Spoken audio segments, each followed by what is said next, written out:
Assalamualaikum warahmatullahi wabarakatuh. Perkenalkan, nama saya Anissa Nurwazizah, NPM 2430008, kelas C, Prodi S1 Ilmu Komputer. Di sini saya akan menjelaskan mengenai teknik pengolahan data, sentralisasi dan desentralisasi, berikan pengertian, penjelasan dari keduanya, dan berikan kelebihan dan kekurangannya.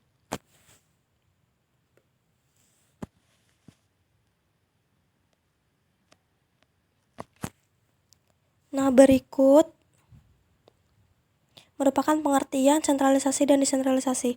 Pengolahan data sentralisasi adalah suatu pengolahan data yang dilakukan oleh suatu bagian yang terpisah dalam struktur organisasi, yaitu bagian pengolahan data elektron dan di bawah kendali pimpinan pusat. Yang kedua, pengolahan data desentralisasi adalah pengolahan data dilakukan oleh bidang-bidang organisasi yang bersifat fungsional otonomi.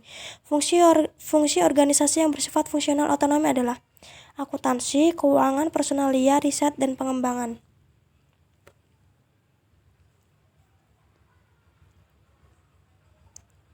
Adapun kelebihannya yang pertama, adapun kelebihan dari data sentralisasi yang pertama, penghematan khusus dalam pengadaan personalia dalam sistem sentralisasi data yang difokuskan pada bagian pengolahan data elektronik.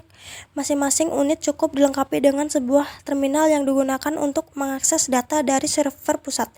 Yang kedua, penghematan karena meniadakan pengembangan sistem yang ganda. Dalam sistem sentralisasi, pengembangan sistem dapat dilakukan sekaligus oleh pengolahan data elektronik, oleh karenanya pengadaan sistem yang ganda dapat dihindari.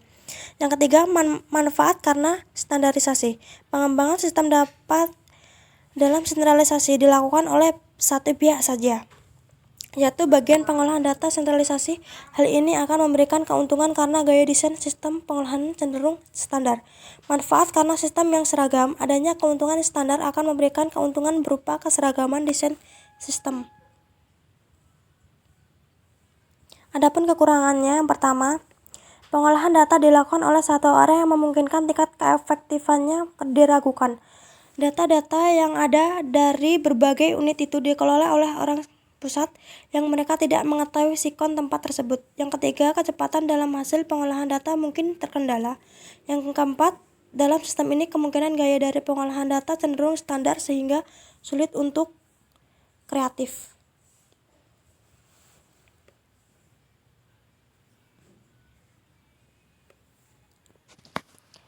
Selanjutnya, teknik pengolahan data desentralisasi. Kelebihannya, pertama, pelayanan yang semakin baik karena kepekaan terhadap kondisi lokasi. Yang terlibat dalam pengolahan data bentuk desentralisasi adalah mereka yang paham dalam bidangnya. Hal ini akan mampu meningkatkan pelayanan semakin baik karena permasalahan yang dihadapi adalah permasalahan sehari-hari. Yang kedua, kebijakan desentralisasi dalam manajemen. Manajemen pada tingkat tinggi akan lebih cenderung memberi tugas dan wewenang serta tanggung jawab kepada bawahannya, termasuk di dalam pengolahan data. Yang ketiga, kelangkaan yang sama di antara fungsi dan unit-unit organisasi yang mempersulit dalam standarisasi sistem. Pada dasarnya, setiap unit dalam organisasi jarang mempunyai kesamaan, baik dalam fungsi, peran, pekerjaan, dan lain-lain. Ini berarti tidak mungkin mengembangkan sistem yang seragam.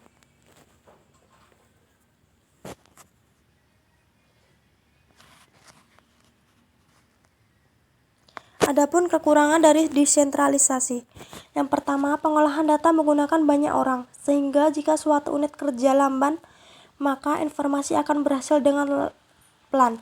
Yang kedua, adanya menimbulkan kemalasan atau kurang tanggung jawab pada pihak atasan yang selalu melempar tugasnya ke bawahan. Yang ketiga, jika atasan memberi tugas ke bawahan yang kurang mengerti dan paham tentang tanggung jawabnya, maka tugas-tugas yang diberi ke bawahannya yang punya bagian tadi tidak dapat memperoleh hasil yang memuaskan.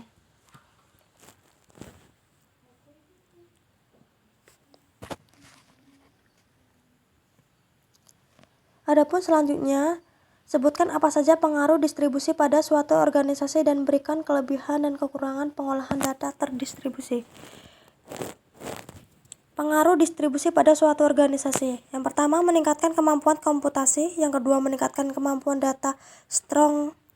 Yang ketiga, memungkinkan kerja lebih efisien. Yang keempat, meningkatkan end user.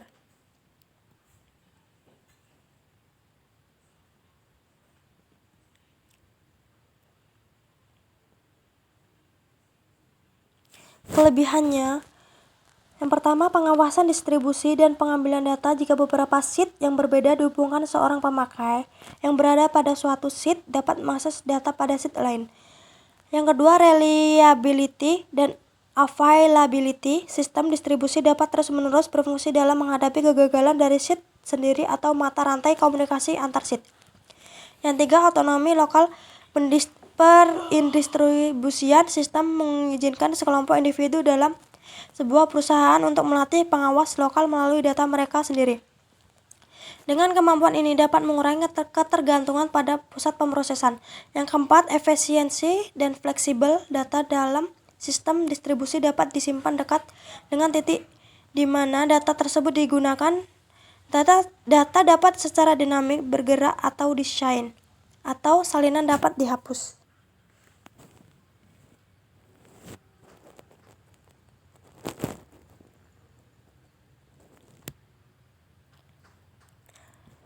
Kekurangannya, tingginya kompleksitas juga dapat menyebabkan pembengkakan biaya.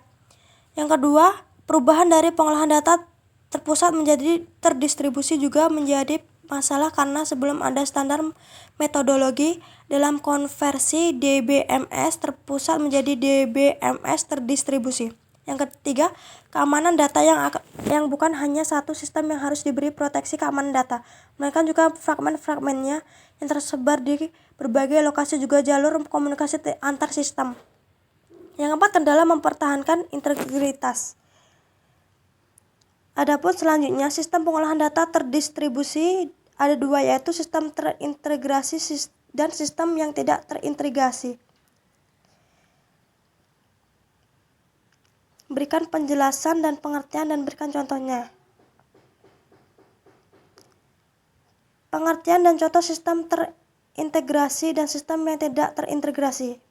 Suatu sistem terdistribusi yang dirancang secara terkoordinasi sehingga komponen-komponen yang terpisah menggunakan file dari data tersebut, data program dan protokol yang umum yang dapat meningkatkan efektivitas atau mendukung evaluasi. Contohnya, sistem distribusi vaksin untuk virus corona. Selanjutnya, yaitu sistem pengolahan data distribusi yang dirancang secara tidak teratur, teracak, atau tidak terkoordinasi. Contoh, bila penyaluran vaksin COVID-19, maka vaksin tidak akan tersalur dengan benar, bisa saja salah sasaran. Selanjutnya, sebutkan tujuan utama pengolahan data terdistribusi dan hal teknis yang diperlukan untuk mencapai tujuan. Tujuan utama pengolahan data terdistribusi yang pertama, otonomi lokal. Memberikan tingkat otonomi lokal dalam komputasi pada kelompok pemakai lokal. Yang kedua, produktivitas pemakai. Menyediakan teknik dalam bahasa sehingga pemakai dapat memberi hasil yang maksimum dalam menggunakan sistem komputer. Yang tiga, dialog terminal. Membuat terminal mudah digunakan dengan struktur dialog yang menghasilkan integritas, inteligensia, dan terdistribusi.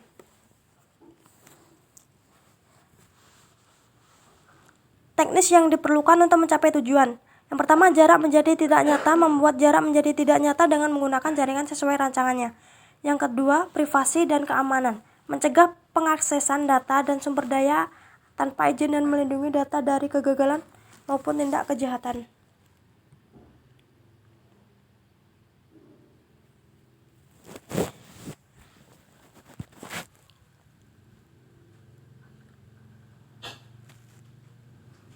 Selanjutnya, audit. Menjamin pengupdatean rekor yang penting seperti data keuangan yang dapat diaudit dengan penuh. Penyembunyian kerumitan. Sistem dapat mungkin menyembunyikan kerumitan dari user.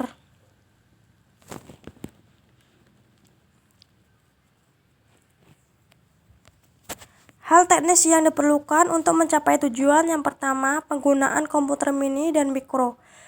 Yang kedua, teknik database. Yang ketiga, jaringan komputer. Yang keempat, struktur jaringan yang fleksibel. Yang keempat, kontrol saluran yang standar. Yang kelima, terminal virtual. Yang ketujuh, kriptografi. Yang kedelapan, keamanan. Yang kesembilan, audit. Kesepuluh, bahasa tingkat tinggi. 11, kamus data.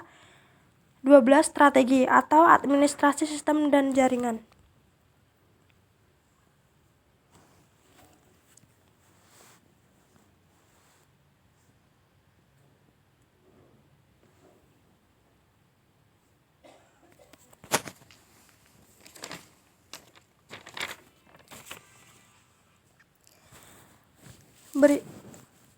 Berikut yang bisa saya sampaikan, saya ucapkan terima kasih. Mohon maaf jika ada kesalahan kata, kesalahan dalam penulisan, ataupun kesalahan dalam penyampaian. Sebab kesempurnaan hanya milik Allah Subhanahu wa Ta'ala. Saya akhiri. Wassalamualaikum warahmatullahi wabarakatuh.